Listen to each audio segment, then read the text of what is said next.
Hi, everybody, and welcome to another edition of the Tony Sirianni podcast. Very happy to have Ben Quilty, our friend, the CEO of Pinnacle, with us today. Ben, welcome to the show. Thanks for having me, Tony. It's an honor to be here. Oh, you are more than welcome. And as I've told Ben a bunch of times, if I had his hair, I'd be president of the United States today. We'd be having a very different conversation. So it says it's not fair, but it is the way it is. So speaking of not fair, inflation, right?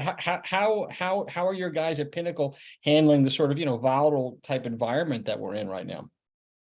The beauty of Pinnacle Investments is, we collaborate really well together.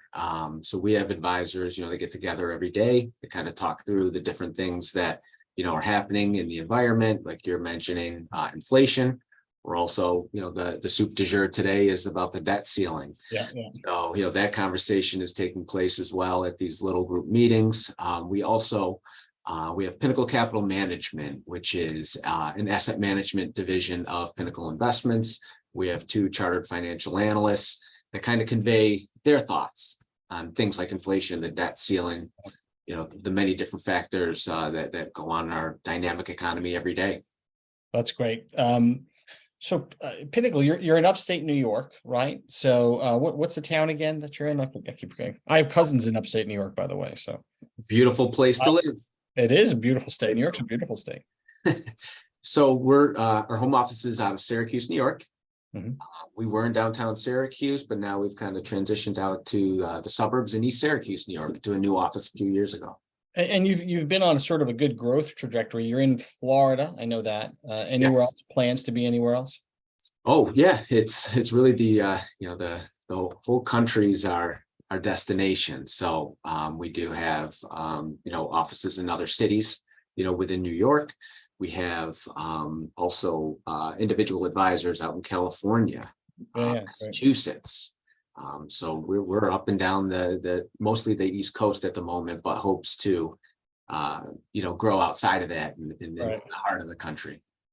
Well, it's been fun, working with you all. And I know that, part of the thing, I think when advisors want to find out about a firm, what it's doing, I've been talking about, I think one of the biggest, drivers today in terms of when you want to look at what a firm's culture is all about and, who they are, is to sort of look at their equity structure, and take a look and say, hey, well, this firm, if I'm a partnership, then that's kind of what I believe in. Or if I'm sometimes you can be a partner at like a CPA firm just in the revenue, or whatever.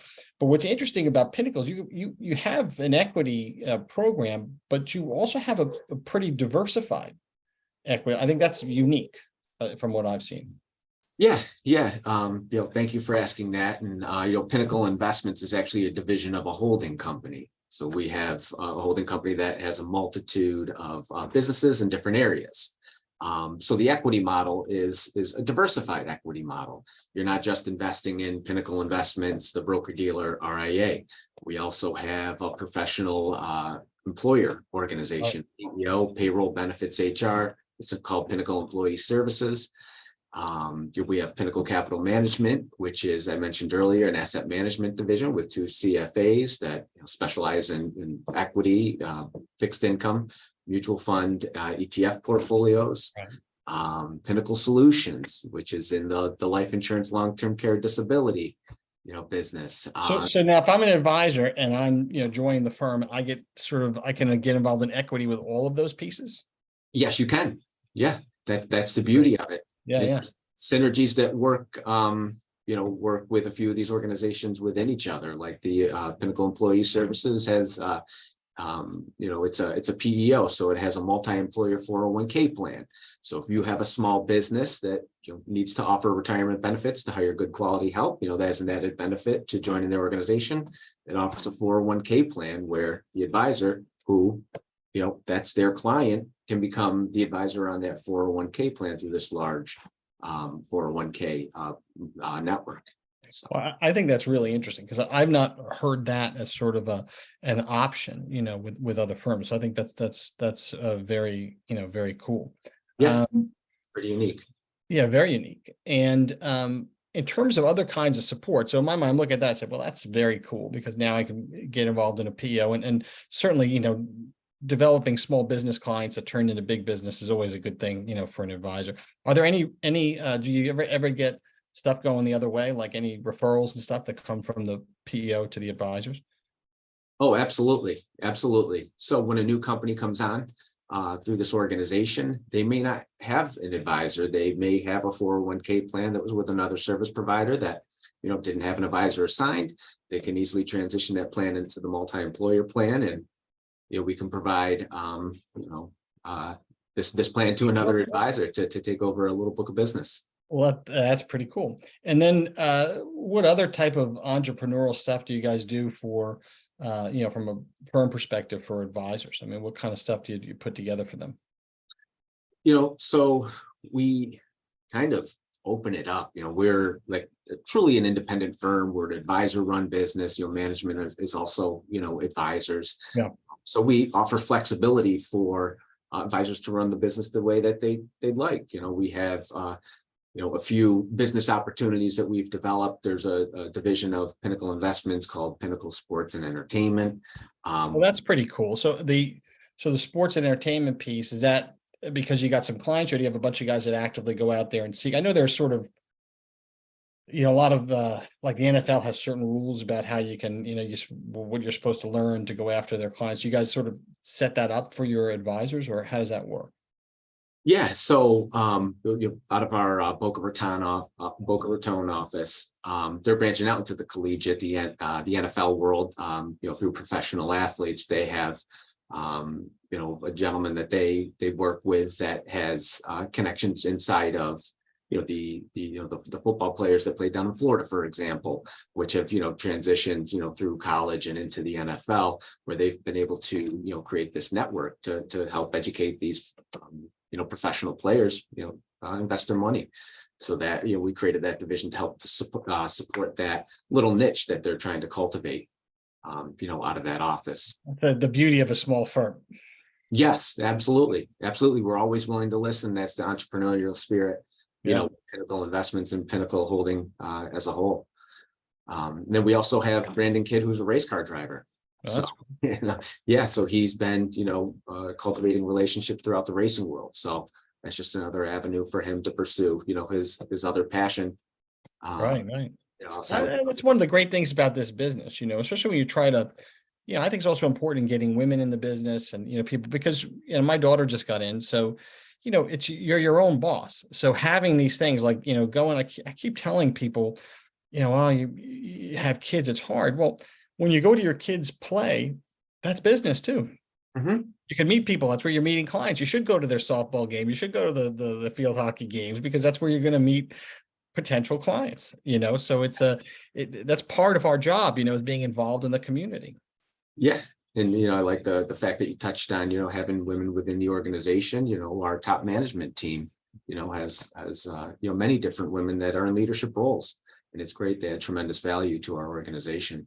Yeah, I met them. They're good people. They have actually been to our women's event, which we had not too long ago. So it was actually a lot of fun. Yeah, I heard a lot of great things about that event. Yeah, it was good to be in front of them. If you're an advisor today, what do you think sort of are the main challenges? I mean, if you are, right, you have a book of business too, right? So, when you see the sort of, look, there's a lot of pressure, not just market pressure, inflation, but there's all these changes going on in the business. And there's so many things that you worry about as an advisor, including, succession and what does equity really mean? Like we talked about, your equity is diversified, but an advisor looks at their book as their equity. It's very, precious to them. They have to do it.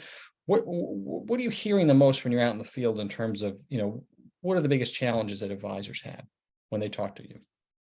Yeah, well, it kind of depends on which advisor you're talking with, but, to your point with succession planning, there's, that issue, that's a prevalent issue throughout the industry. We're dealing with it here internally, at Pinnacle, with older advisors. So that's kind of one of the challenges, creating and finding that next person to take over your book of business and help your clients. Yeah. I mean, you've got to find the young guys to come in, the young men and women to come in and help out some of your older advisors. I mean, it's a nice opportunity for you and for them, but it's a challenge to find the right people. Oh, it is. Yeah. And every advisor, as I mentioned earlier here, kind of runs the business the way that they would like to run their business. So they have to find that individual that kind of shares the same ideas as Yeah, them. yeah.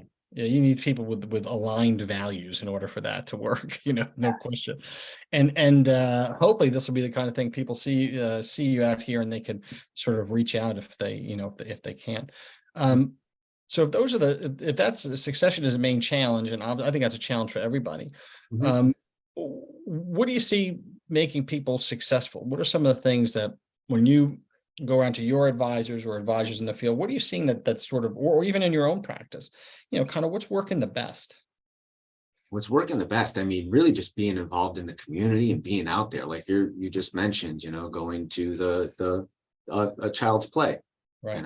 know, for one of your children, just those types of networking um, opportunities, I think create the most value.